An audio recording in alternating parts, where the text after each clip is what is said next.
Bem-vindos ao Nota 20, programa da Rádio Observador em parceria com a Iniciativa Educação, programa onde a ciência fala com a educação. Viva, professor Nuno Crato. Ora viva, aqui estamos de novo. Professor, no programa desta semana vamos abordar a questão da escolarização e da qualificação real. Mais escolarização tem sido acompanhada de mais qualificação, o que diz o último estudo sobre esta matéria com dados de 185 países. Já lá vamos. Primeiro olhamos para o inquérito que colocámos na rede social Twitter. A pergunta era simples e de resposta direta. Em Portugal, a qualificação real é superior ou inferior à escolarização? E a maioria, professor Nuno Crato, respondeu inferior, 67%. Ficou surpreendido com este resultado ou longe disso, professor Nuno Crato? Não fico, porque existe a ideia genérica, ou pelo menos há muita gente que pensa que, de facto, a escolarização ter aumentado como aumentou nos últimos tempos, não foi esse aumento não foi acompanhado de um aumento na qualificação real das pessoas. Enfim, não será exatamente assim, e Portugal não será dos países que mais se podem queixar sobre isso. Mas há países em que esse atraso é muito grande, conforme diz este estudo.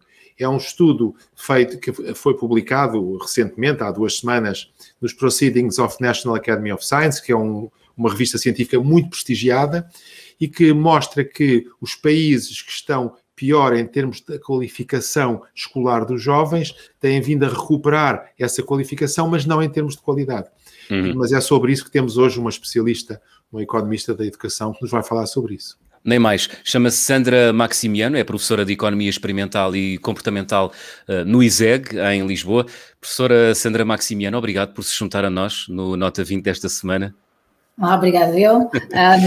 Boa tarde a todos. Professora, vamos querer ouvi-la com muito interesse, mas gostava primeiro de pedir ao professor Nuno Crato que nos ajudasse aqui com uma questão conceptual a mim e aos ouvintes. O que é a escolarização e o que é a qualificação real? O que é que os distingue, professor Nuno Crato? É difícil. A escolarização é algo mais fácil de medir, porque é o número de anos que os jovens tiveram na escola. Portanto, número de anos, não em termos de quantos anos lá estiveram, mas em termos de quantos anos progrediram na escolarização. E, nesse sentido, há dados que são relativamente fiáveis, é relativamente fácil sabê-lo. Portugal esteve muito atrasado na escolaridade. Por exemplo, basta dizer isto, que só em 1956 é que a escolarização obrigatória aumentou de 3 para 4 anos. Portanto, a 4ª classe só se instituiu em 1956. E só para os rapazes. As raparigas só acompanharam esse movimento 4 anos depois. Só em 64 é que a escolarização obrigatória aumentou para 6 anos. Só em 86 é que aumentou para 9 anos. E só muito recentemente, em 2012, é que aumentou para 12 anos. Portanto, digamos, nós estivemos bastante tempo atrasados, temos vindo a recuperar esse atraso. Mas isso é fácil de medir. Agora, uma outra coisa que é mais difícil de medir é qual é a qualificação real da população.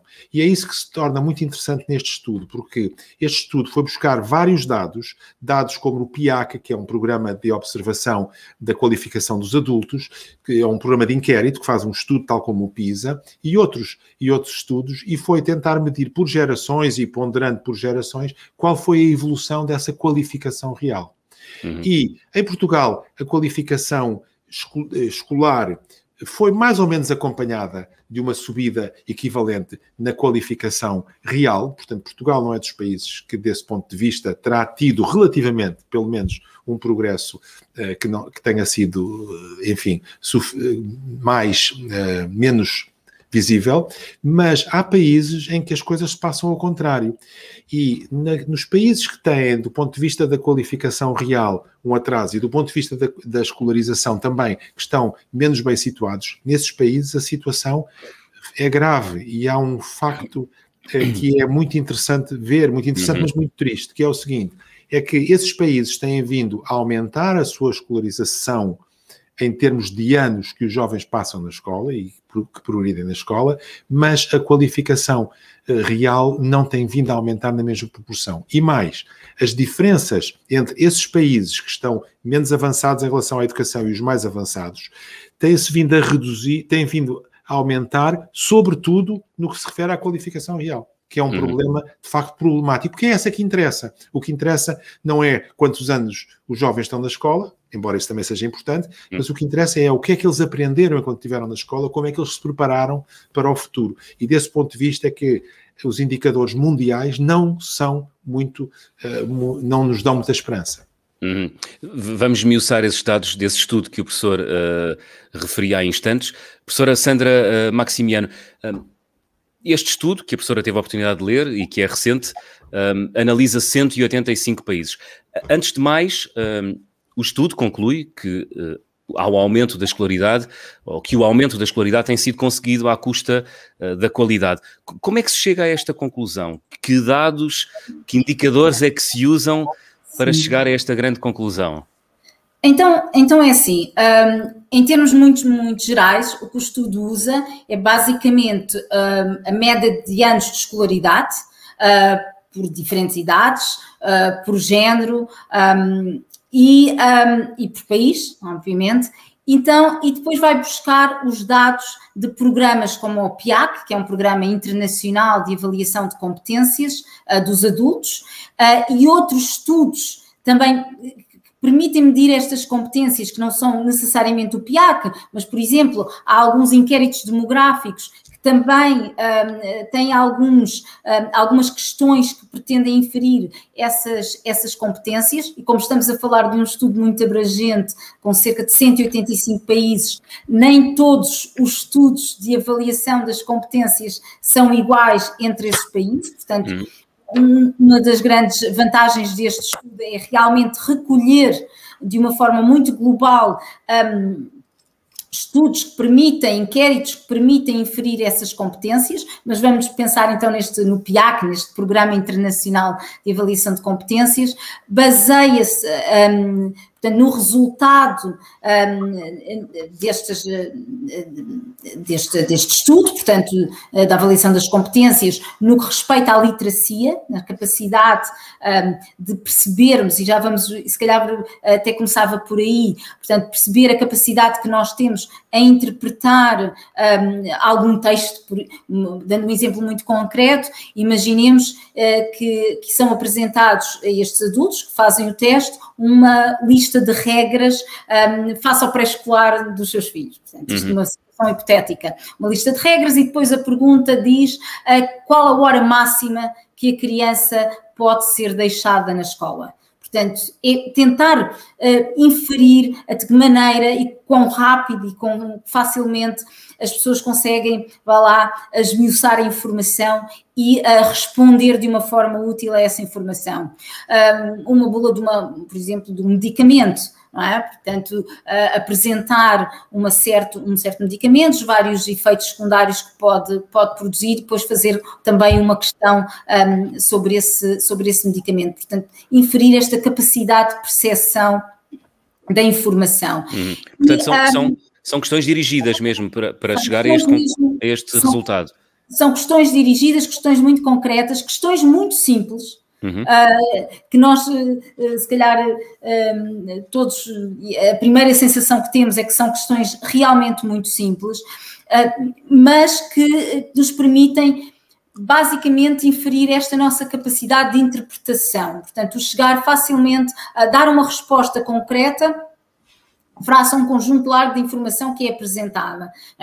E há questões que eu acho que são engraçadas, por exemplo, pode ser informação sobre uma máquina de exercício físico, aquelas máquinas que temos num ginásio, por exemplo, e a informação ser um bocadinho mais complexa sobre essa máquina, e depois a pergunta ser apenas qual o grupo de músculos que aquela máquina permite exercitar. Portanto, acaba por ser tentar, por vezes também são questões onde dão um bocadinho mais de informação, mas perceber a nossa capacidade de responder também rapidamente, fazer essa análise dessa informação. Portanto, este estudo tem esta grande vantagem, que é não só olhar para este Programa Internacional de Avaliação, como também para outros países que não aplicaram diretamente o PIAAC, têm questões sobre literacias em outros instrumentos, inquéritos demográficos que fazem também estas questões. Depois usa esse score, essa avaliação que é feita neste estudo, que é comparada com a avaliação para a média dos países da OCDE. Não é? Portanto, nós comparamos cada país com a média do país da OCDE e é essa comparação, vá lá, esse peso relativo que cada país tem face à média da OCDE que depois pondera os anos de escolaridade efetivos. Portanto, temos aqui...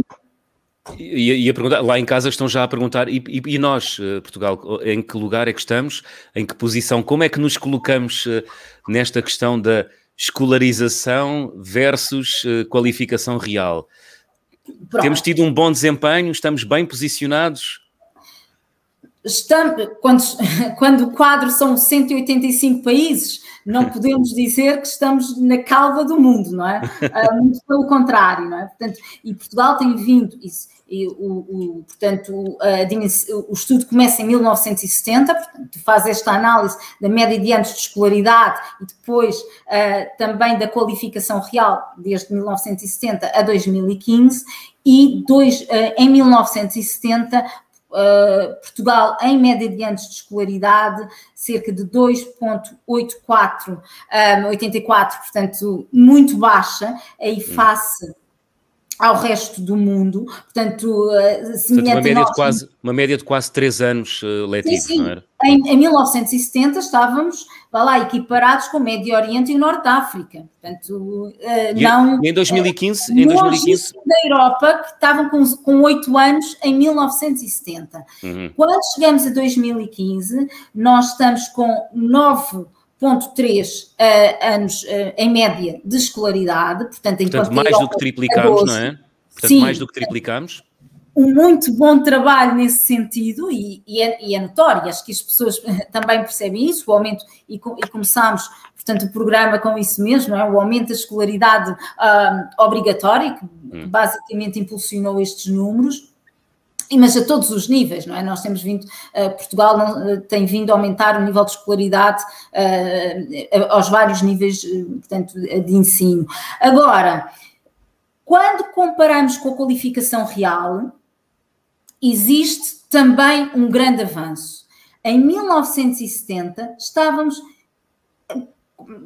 2, portanto, em média, este para ser o mesmo número, portanto, está em indicador comparável, portanto, tínhamos em termos da média da qualificação real 1,9, portanto, abaixo, mesmo assim, da média de anos de escolaridade, comparável, mais uma vez, com o norte da África, com a África subsaariana, portanto, muito mais próximos.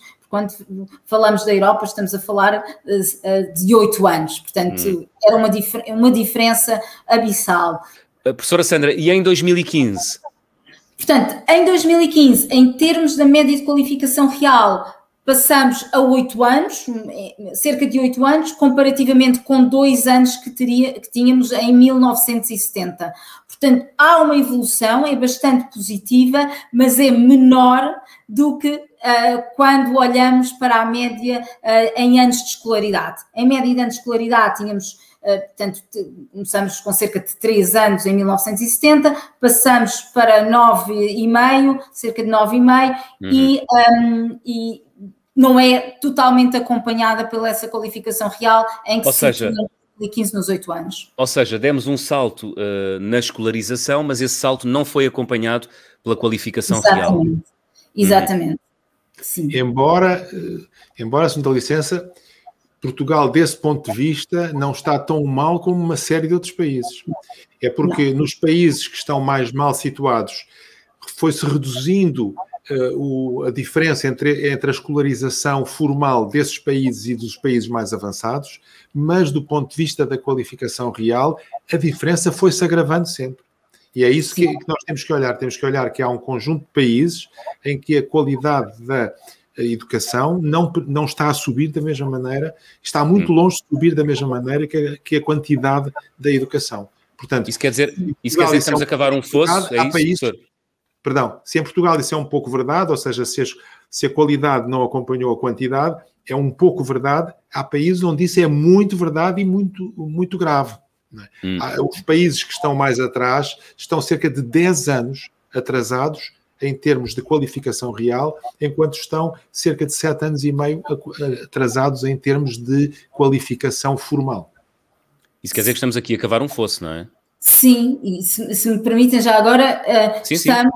E quando estamos a falar dos Objetivos para o Desenvolvimento Sustentável e quando falamos de uma educação e uma educação mais inclusiva e mais igual por todo o mundo, se olharmos para anos de educação, vamos ter uma ideia errada, porque o que aconteceu é que as diferenças de médias de anos de escolaridade entre realmente aqueles países com mais anos de escolaridade e os que tinham menos anos de escolaridade foram diminuindo, têm vindo a diminuir, a aumentar ligeiramente até meados dos anos 90, mas depois veio a decrescer.